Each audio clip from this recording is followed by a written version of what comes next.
अगले कुछ महीनों में दिल्ली में नगर निगम चुनाव है और दिल्ली में सक्रिय सभी पार्टियां इस चुनाव को लेकर के सक्रिय हो चुकी हैं। लोगों के बीच में जाना, संगठन को मजबूत करने से लेकर के हर वार्ड में अपने प्रत्याशी का चुनाव का प्रक्रिया भी शुरू कर चुकी हैं। आज उन्हीं महत्वपूर्ण पार्टियों में से एक शिवसेना प्रदेश अध्यक्ष संदीप चौधरी जी हमारे साथ हैं।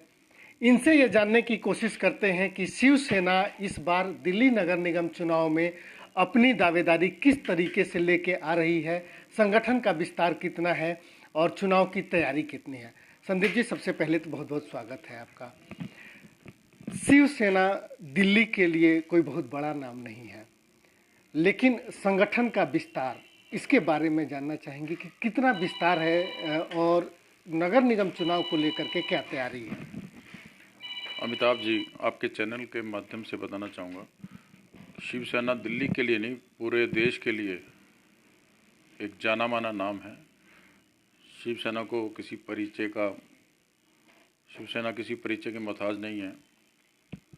नाम ही आगामी चुनाव, बाकी रही दिल्ली में संगठन की बात, संगठन का विस्तार बड़ी तेज़ी से हो रहा है। जो पहले कई वर्षों में कमी रह गई थी, उस कमी को पूरा किया जा रहा है।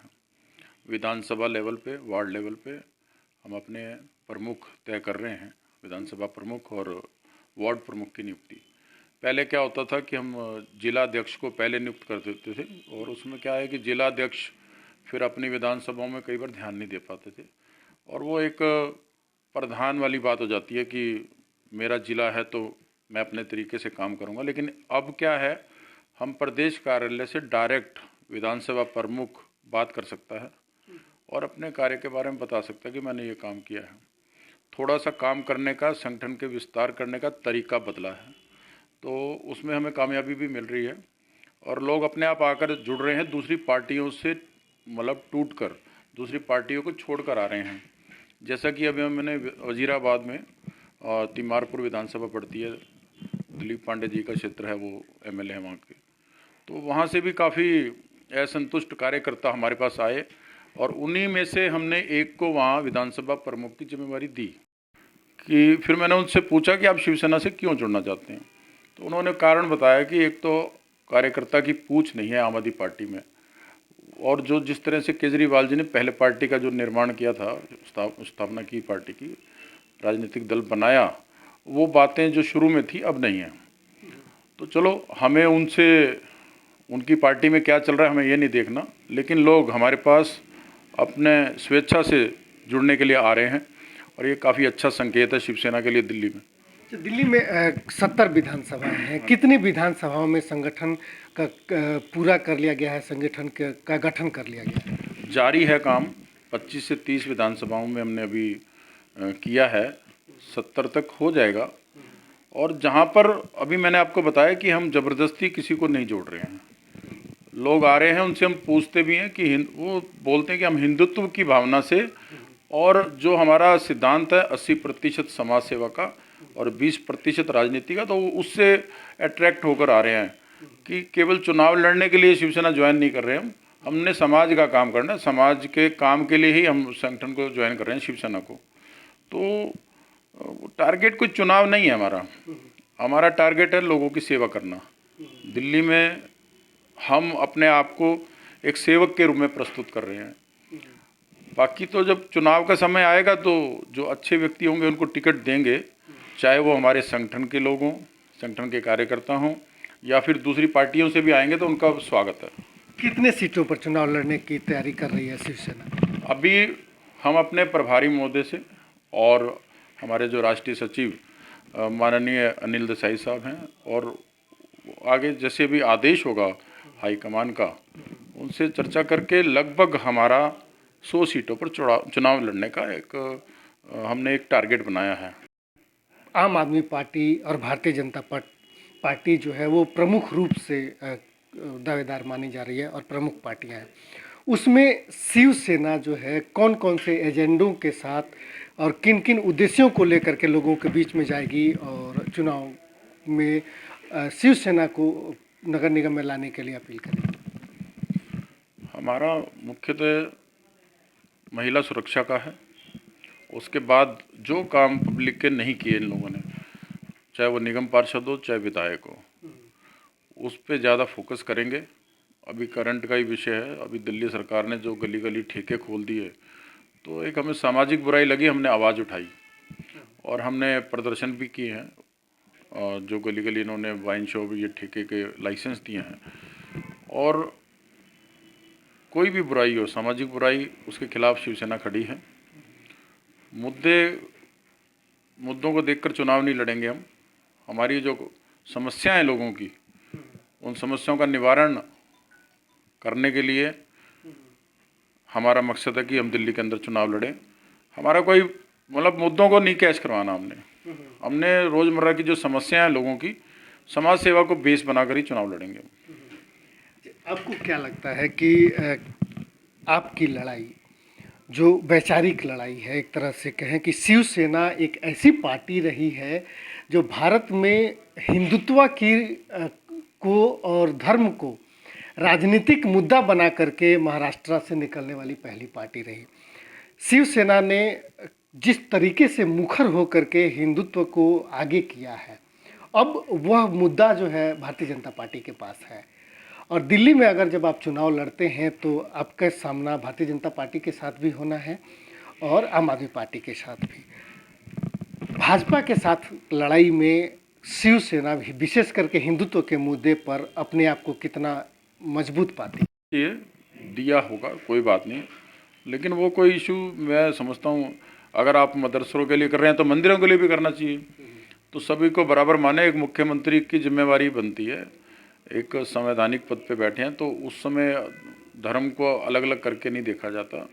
सभी नागरिक हैं देश के, राष्ट्र को मानने वाले सब लोग हैं, तो उस विषय पर मैं नहीं कहना चाहूँगा कुछ। चलिए, इस बात पे एक दिल्ली की बात पर अगर आते हैं तो दिल्ली में आम आदमी पार्टी पर ये आरोप लगाया है भाजपा ने कि आम आदमी पार्टी यहाँ के मदरसों को जो है और मौलवियों को सैलरी दे रही है और मंदिरों में आम आदमी पार्टी कुछ नहीं कर रही है। मेरा एक सवाल ये है कि क्या यदि मदरसों को सैलरी दी जा सकती है, पुजारियों को क्यों नहीं दी जा सकती? ये तो दिल्ली सरकार के लिए है। दूसरी तरफ मंदिरों को और मस्जिदों को, अगर लोगों के घरों को 200 यूनिट बिजली फ्री दी जा सकती है, तो मंदिरों और मस्जिदों की बिजली भी क्यों नहीं फ्री की जा सकती, यदि जब लड़ाई जब धर्म की है? जो धार्मिक संस्थान यानी कोई मंदिर है या धर्मशाला है, बिल्कुल बिजली फ्री करनी चाहिए उनके लिए।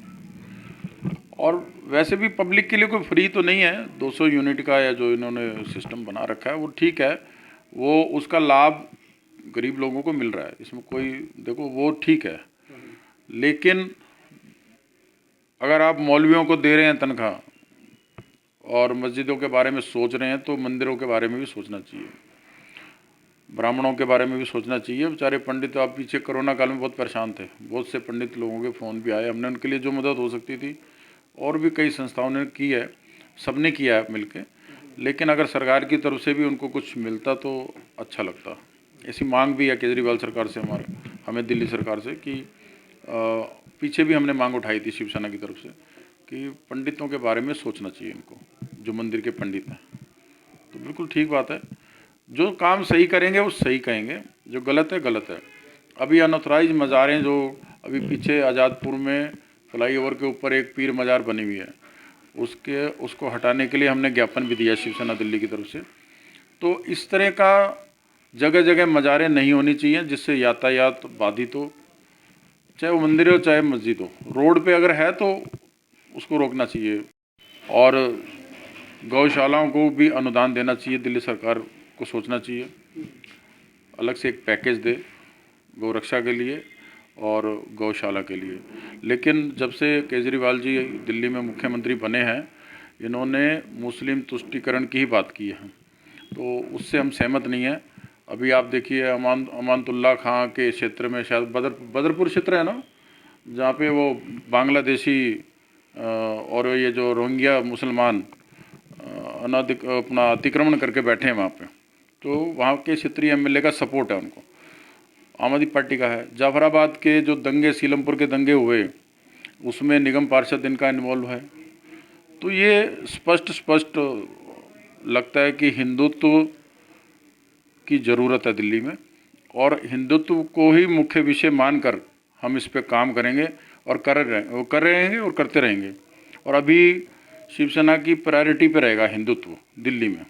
अच्छा, ठीक है, एक बार फिर नगर निगम चुनाव पर आते हैं। आपको क्या लगता है कि पिछले 15 सालों से नगर निगम में भारतीय जनता पार्टी है, कैसा परफॉर्मेंस रहा है और इस बार नगर निगम चुनाव में क्या स्थिति बनने वाली है? नगर निगम चुनाव की स्थिति अभी बिल्कुल भी स्पष्ट नहीं है कि भाजपा दोबारा से आएगी या आम आदमी पार्टी को बेनिफिट मिलेगा या शिवसेना को बेनिफिट मिलेगा। अभी कांग्रेस का तो कहीं इतना कुछ है नहीं। अभी मैं आपको एक मतलब पीछे विधानसभा चुनाव हुए, बुराड़ी विधानसभा से हमारा कैंडिडेट खड़ा था, तो अभी लोग ना थोड़े असमंजस में हैं कि विकास तो केजरीवाल जी ने किया नहीं, कुछ नया बनाया नहीं, और बीजेपी हिंदुत्व पे कायम नहीं है दिल्ली के अंदर, जो करना चाहिए उनको किया नहीं उन्होंने। एक समय था जब मदन लाल खुराना जी सीएम हुआ करते थे और श्री साहिब सिंह वर्मा जी हुआ करते थे, वो एक ज़माना था, बीजेपी का एक होल्ड था दिल्ली के अंदर। लेकिन आज स्थिति बहुत ही ख़राब हो चुकी है। अगर एमएलए आम आदमी पार्टी का है और बीजेपी का निगम पार्षद है, तो दोनों मोनोपोली बना के काम कर रहे हैं।